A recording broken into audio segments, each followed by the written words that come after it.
Praise Lord. Welcome to the channel. ఆయన Jesus దేవుని మహాకృపను బట్టి అందరూ క్షేమంగా ఉన్నారని ఆశిస్తా ఉన్నాను. ఈ దినం దేని వాక్యం ఆదికాండం 49వ అధ్యాయం 3వ వచనం.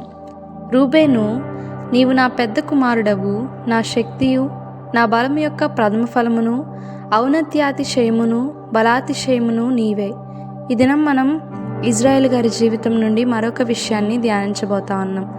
అదేమనగా, ఇజ్రాయేల్ గారు తను చనిపోబోయే ముందు తన కుమారులను పిలిచి ఈ విధంగా ఒక్కొక్కరికి ఒక్కొక్కటి చెప్తా ఉన్నారు.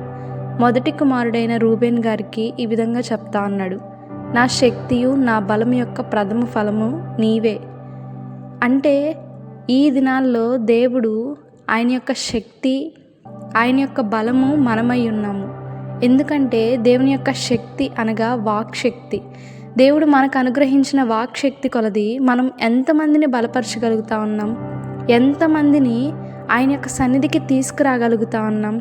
ఆయన యొక్క ఔన్నత్యాతిశయము, ఆయన యొక్క గొప్పతనము మన జీవితంలో జరిగిన వాటిని బట్టి ఆయనకి ప్రచురపరుస్తూ ఉన్నాం. మనల్ని మనం జ్ఞాపకం చేసుకుందాము. దేవుడు ఏమై ఉన్నాడు అని మరొకరికి సువార్త చెప్పి ఆయన సన్నిధికి తెచ్చేవారంగా ఉన్నామా?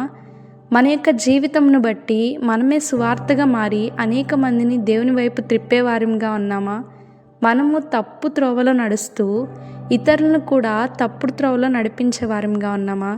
మనల్ని మనం జ్ఞాపకం చేసుకుందాం. దేవుడి దినమందు మనల్ని సరిచేయాలనుకుంటున్నారు. ఆయనకు లోబడదాం.